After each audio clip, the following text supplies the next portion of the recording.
Hello YouTube, quick video on my Real Lite 2020 189. Just some of the features that we've come to like, things we've changed, and things we don't like. So far it's been a great little trailer. We're actually getting ready to go camp today for the weekend out to the Mitchell Caverns out here in Southern California. But just kind of want to give a walkthrough if you're a prospective buyer looking at purchasing one of these. Just some tips and tricks and things I've done. So I'll start here at the first panel. One thing I've done is this trailer is solar ready, but you don't have a solar charge controller or panels. So I'll try and get up and show you the roof shortly, but I've added 400 watts of solar on the roof along with a solar charge controller and a Victron smart battery monitor, which is this device here. Great little feature. You can see your total runtime as far as remaining battery.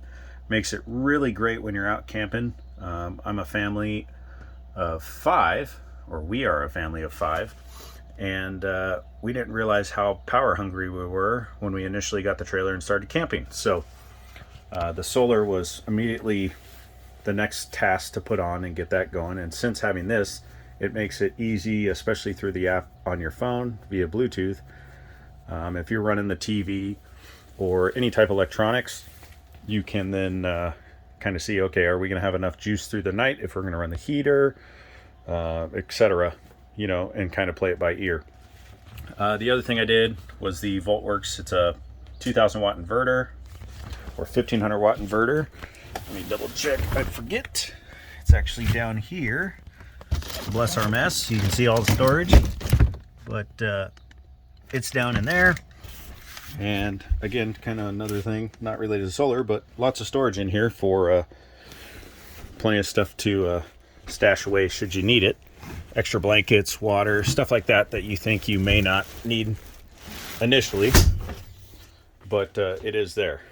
The bed setup, I will say this Murphy bed setup is not really ideal comfort wise. It's not bad, but I would much prefer a traditional queen here without the sofa, because let's face it, when you're out camping, unless the weather's bad or windy, you're not going to be hanging out in your trailer, right? So I think the that would be a plus in that sense of having the option to do so. Some of the other little things we did before we get back solar, just did some pull down blackout shades. The original ones, they're fine, but when you're camping, light blasts through these. This is an original pull down style. It's not bad, but if you have direct sunlight in this area, it just still lights up the whole trailer and wakes you up early. So other than that, you got your standard control panel here, all your functions. Everything's been working fine as far as reliability goes. I did add a simple, this is a voltmeter, which I don't really need this, having this here. It's got a 12 volt plug. You got your outlets here. And then I also, as a ham radio operator, I put in a Kenwood TMV71 with the radio mounted back behind underneath here, and coax ran through, sealed through the floor, and then actually put out back, and I'll show you that in a little bit. But it's great for base station. If we get out to campsite early, or if anyone's out exploring and hiking, they have HTs, and they can always reach somebody back at camp if need be, or we can set it as a repeater, simple local repeater with 50 watts. And so if you're using an HT and you're trying to talk from where you are through camp to someone driving in, it makes it really straightforward and easy to use. So another thing that I wish they would integrate a little better is the outlets. So you got the 12 volt outlets above the bed. One thing that kind of drives me crazy, this is not aligned. That was just someone cut, measured once, cut once, and they should have measured twice because it's crooked. But the outlet placement is kind of not really convenient. Having one here, we have a Keurig that I store down under there. You got to run the cord up and around. So if you're doing dishes, stuff like that, there's water, you always run that risk. I wish they had some type of outlet here. I thought about adding an outlet on this side, or even up on the top here to run something through. Maybe eventually I'll get there, but it's just, again, something that's small and can be rectified. I just wish they would have outlets kind of in a better placement. So our trailer did not come with a TV. That's just a standard TV. It's not a 12 volt TV, RV specific. It's about the same amount of draw with the inverter on and that versus a standard 12 volt. I also did, because we have the inverter, we put the a shore power jumper, I guess would be the term. I can't recall the exact name of the device. Basically, you wired it into the back of your fuse panel, and so now when I turn the inverter on, it makes all my 12 volt outlets hot. Whereas before, you'd have to have shore power to have 12 volt power. So it's a plus and a minus. I mean, if it's something simple as running a blender or whatnot, you turn the inverter on and now all your outlets are hot. So you do burn a little more juice if you got anything plugged into them. But in the long and the short of it, I'm happy with it. I'm testing out a new device. This is one of these cell phone reception boosters. I just Velcroed it here to see if I like how it uses. Again, because of the placement of the plugs, I got to run the cord all the way down up to here. And it's just kind of, I got to figure out some cord management here just to clean it up.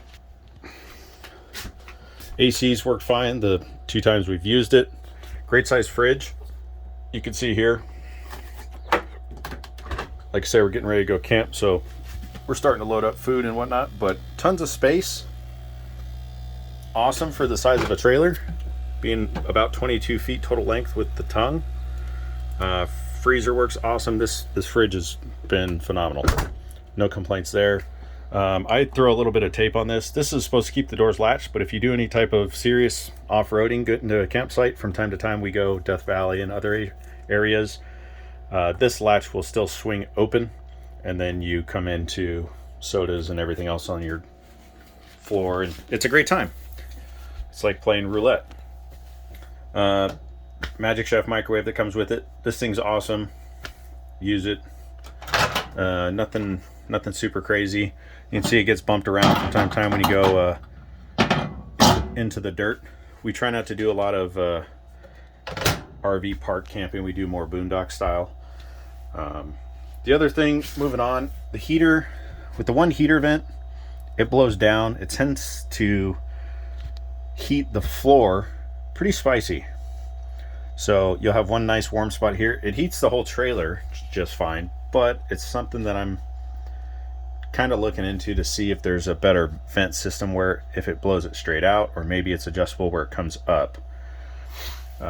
Just because, not that I think it's a fire risk, but I mean, it's just heating the floor. And then when our kids sleep in this bunk here, this area gets much warmer faster, while the rest of the cab, you know, maybe 70 if we had it set to 70 here.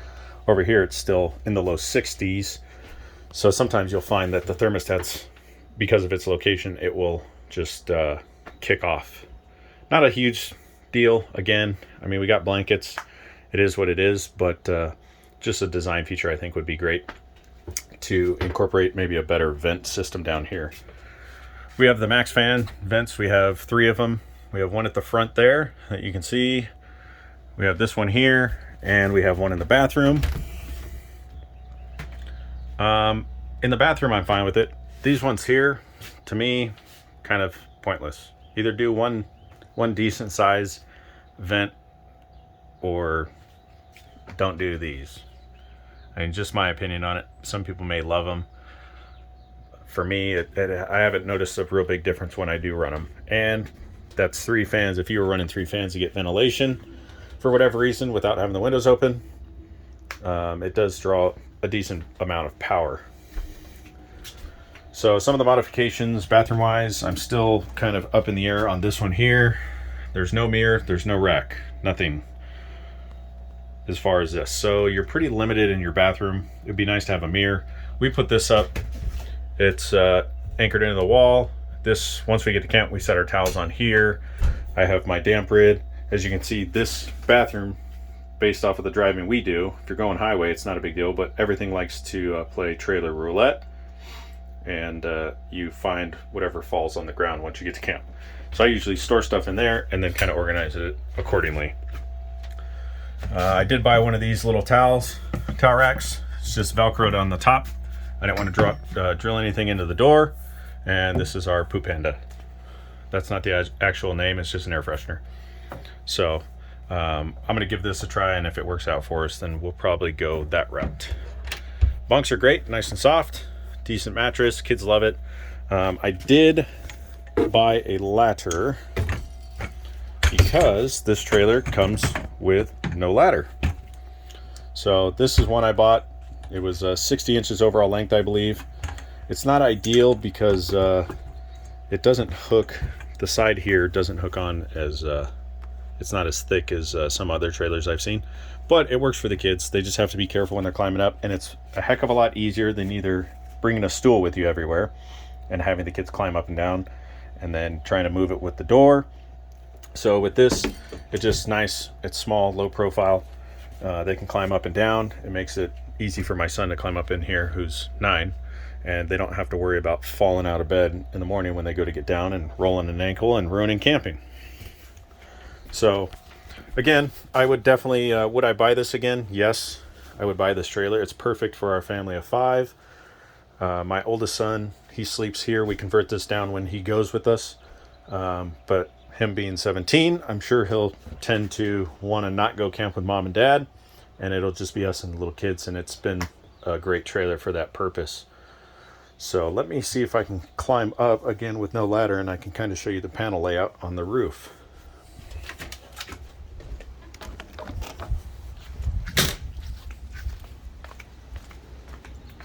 Now we're going to do some parkour.